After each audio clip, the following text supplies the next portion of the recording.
লোকসভা অধিবেশন শুরুর আগে সংসদের বাইরে থেকে বক্তব্য রাখলেন প্রধানমন্ত্রী নরেন্দ্র মোদী এবং সেখানে তিনি একাধিক বিষয়ে মন্তব্য করলেন। একদিকে যেমন কংগ্রেসকে কটাক্ষ করলেন, অন্যদিকে যারা নবনির্বাচিত সাংসদ তাদের কিন্তু অভিনন্দন জানিয়েছেন। প্রথমবার নতুনভাবে ওই আজকের এই অধিবেশন হবে। নবনির্বাচিত সাংসদদের অভিনন্দন জানিয়েছেন প্রধানমন্ত্রী নরেন্দ্র মোদী এবং গণতন্ত্রের আজকের দিন গৌরবের।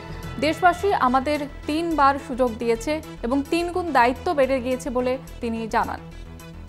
তৃতীয় বর্ষকালে 3 গুণ পরিশ্রম করব এবং এর দায়িত্ব 3 গুণ বেড়ে গিয়েছে, এমনটাই মন্তব্য করেছেন আজকে নরেন্দ্র মোদী।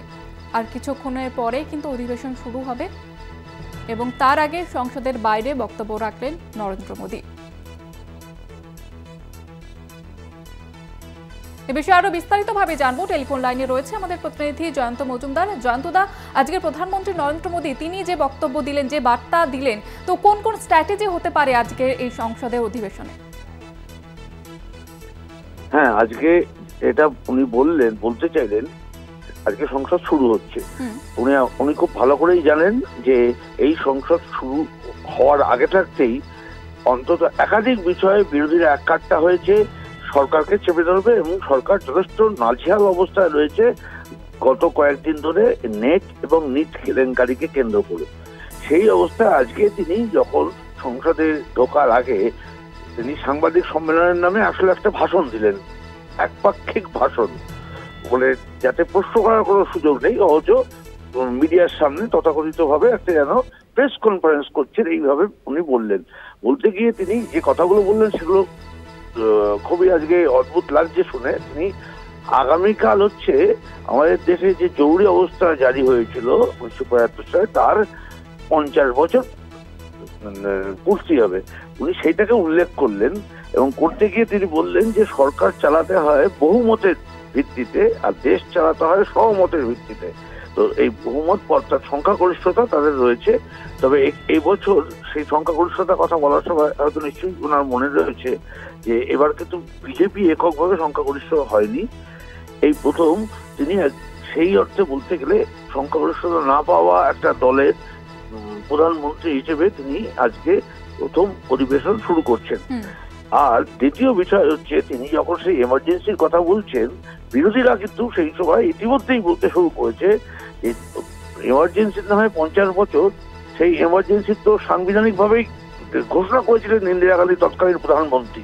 তাতে আমাদের সংবিধানে এমার্জেন্সি জারি করা, জরুরি অবস্থা জারি করা 356 ধারা তো রয়েছে, কিন্তু বর্তমান সরকার সেই এমার্জেন্সি যখন 50 বছর পূর্তি বলছেন তারা কিন্তু অঘোষিতভাবে সেই এমার্জেন্সি চালিয়ে যেতেছে। কিভাবে?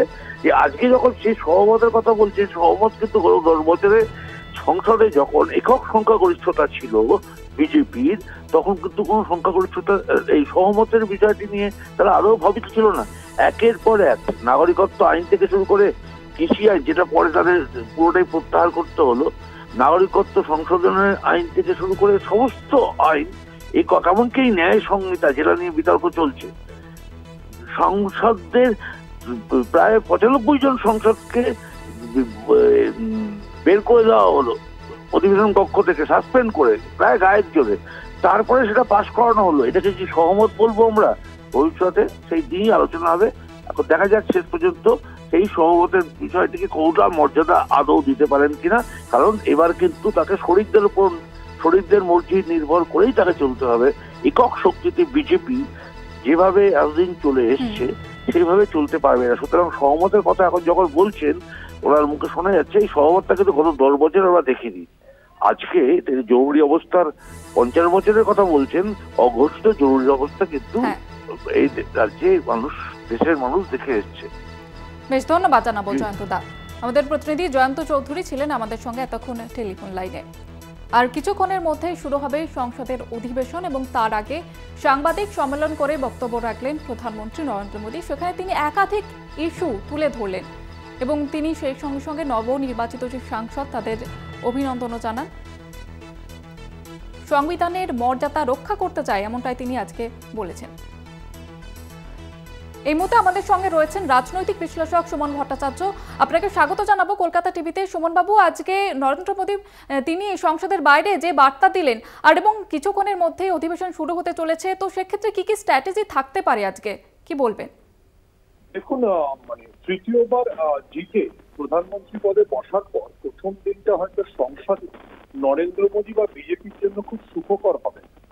কারণ প্রথমত যেভাবে দ্রৌপদী মুর্মু, মাননীয় রাষ্ট্রপতি দ্রৌপদী মুর্মু যেভাবে বিজেপি সাংসদ ভর্তৃহরি মহতাবকে প্রোটেম স্পিকার হিসেবে বেছে নিয়ে, তাতে বিরোধীরা তীব্র আপত্তি জানিয়েছে। কংগ্রেস বলেছে যে যেহেতু তাদের কেরালার সাংসদ দলিত, তাকে এড়ানোর জন্য ভর্তৃহরি মহতাবকে প্রোটেম স্পিকার হিসেবে বিজেপি নিয়োগ করেছে। আর অন্যদিকে গোটা দেশ উত্তাল নিট দুর্নীতি নিয়ে। ফলে আজকে সংসদের অধিবেশন শুরু হলেই প্রধানমন্ত্রী এবং শিক্ষামন্ত্রী ধর্মেন্দ্র প্রধানকে এই নিয়ে চাপের মধ্যে পড়তে হবে। আমার ধারণা যে বিরোধীরা যে রণকৌশল নিয়ে এগোচ্ছে, তাতে তারা সংসদের প্রথম দিন থেকেই এই বিষয় নিয়ে সরকারকে চেপে ধরতে চাই। এবং সরকারের জন্য যেটা অস্বস্তিকর, যে সরকারকে একের পর এক পরীক্ষা বাতিল করছে। ফলে সরকারের নিজস্ব ডিফেন্সের খুব একটা কিছু বলার নেই।